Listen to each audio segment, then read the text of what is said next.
All right, guys. So today we're going to be talking about the mind-body problem. If you don't know what that is, then I don't know where you've been during these classes, but we're about to get a refresher. And if you're not in 17th and 18th century philosophy and you're watching this video for some reason, then you're about to learn. So, pretty much, let's get into this. So, what is the issue? What is the mind-body problem?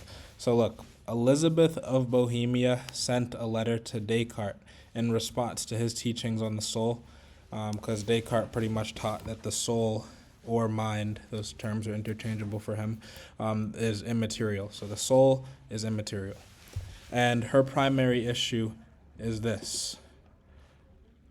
How does an immaterial object, such as the mind, interact with and move something physical like the body?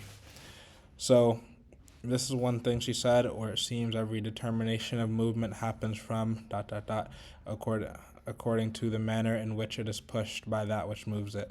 This is spliced and a little bit weird, but pretty much she's essentially just saying that things get physically pushed or moved by other things.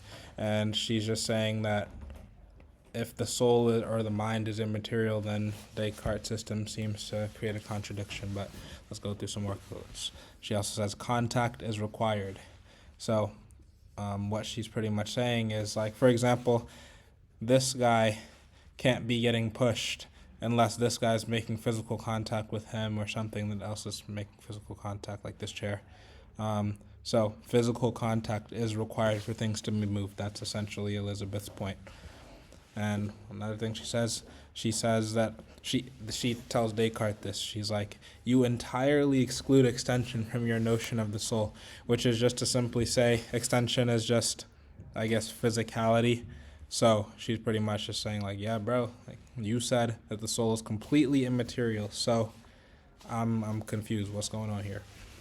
So that's that. So let's move on to some examples. So as you can see in this GIF, this young individual is crushing a can with just the power of their mind. And of course, it seems like minds don't actually work this way. So this is kind of like the opposite of what minds can do. If minds could do this, then Elizabeth wouldn't have a problem. But now let's look at this. Another example. You still don't understand. Imagine what it would be like for somebody to warn you, be like, let's say you're walking, you're going on a hike, and they're like, hey, bro, don't trip on 3 + 3, or try not to get knocked down by the number 0. You'd be like, what? What are you talking about? Numbers don't knock things down because numbers are immaterial. They're, I guess, concepts or ideas. So, in the same way, this concept or idea or this immaterial thing, let's stick to that. This immaterial thing, which is the mind, how is it moving the body? That's the question. So I hope I'm making this more clear. The point is simply that. So look, let's go over this syllogism. A syllogism, as you know, if the premises are true, then the conclusion cannot be false if this is a deductively valid argument, which we're about to go into. So, premise 1, material things can't be moved by immaterial things. So, as I said in the last example, the number 3 can't move to the next slide right now, or my thoughts can't push my friend over. So, that's pretty much the concept there. Premise 2, the mind or the soul, remember those are interchangeable, is immaterial. That is just a part of Descartes' idea, so he's going to easily be on board with that premise. And then premise 3, the body is material. That's also part of Descartes' system, and because he's a dualist, so that's what he's going to accept both of these uncontested. And then conclusion, the body cannot be moved by the mind. So yeah, this seems like a pretty deductively tight argument. If these premises are true, it's impossible that this conclusion is false. So Descartes has to figure out a way around this. And just to be clear, the reason this is problematic is because in reality we do see our mental intentions seeming to have a causal relation with our physical movement, such as me deciding to move my hand or my fingers and moving to this next slide.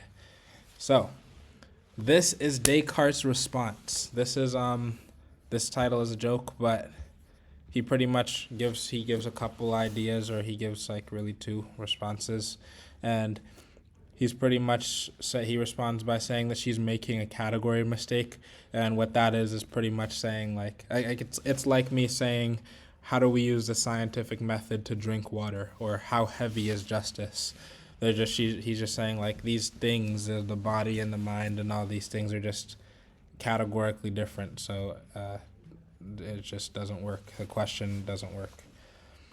So yeah, that's pretty much, he says that like extension is the category for bodily interactions and thoughts are the category for mind interactions, and then there's a distinct third category, which he doesn't really explain, but either way, that's what he says.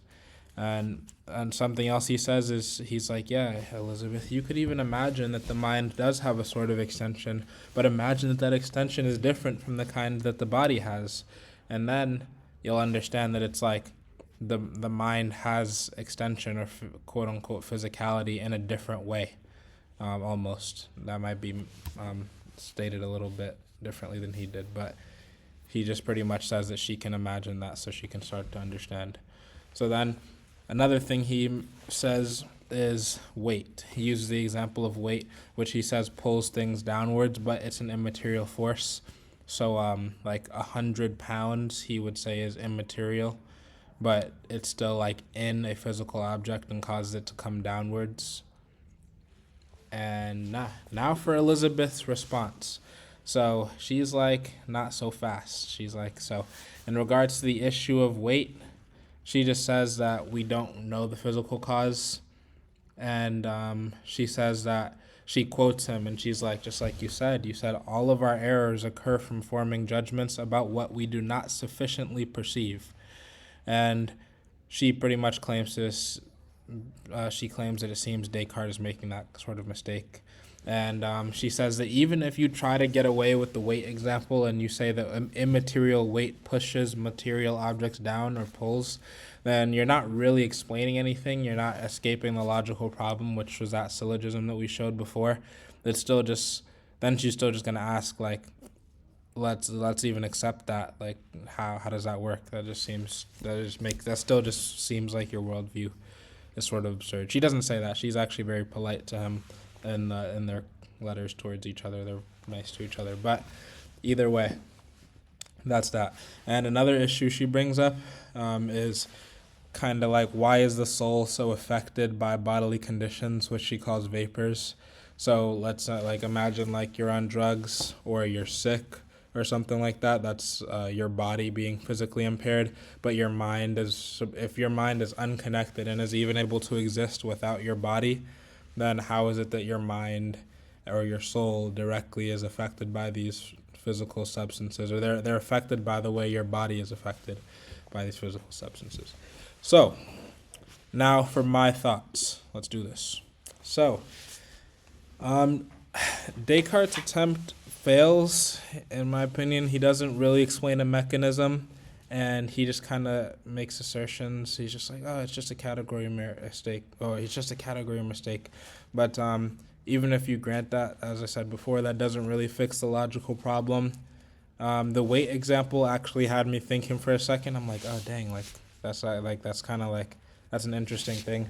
But I don't think it ultimately really answers her question, and it definitely doesn't give an explanatory mechanism. It just kind of like trying to give another example, but doesn't fix the problem. And so yeah, overall, I was considering maybe some more modern duelists have better answers. I don't think the entire duelist project has been abandoned since this time, but it seems like this was just one of the things Descartes missed out on in his metaphysical picture.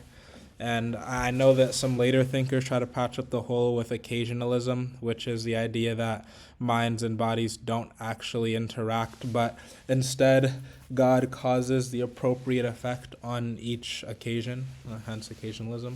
So for example, whenever I thought to move my hand to push my mouse on my computer, it's not that my mind is actually moving my hand, like the immaterial isn't reacting with the material. In this case, it's just like God in his infinite power is kind of like making that happen. Like in every single moment, God's kind of the overseer of the universe, kind of like it's like like Dungeons and Dragons game master almost. Just like, oh yeah, this is like I'm doing something actively to make this actually work.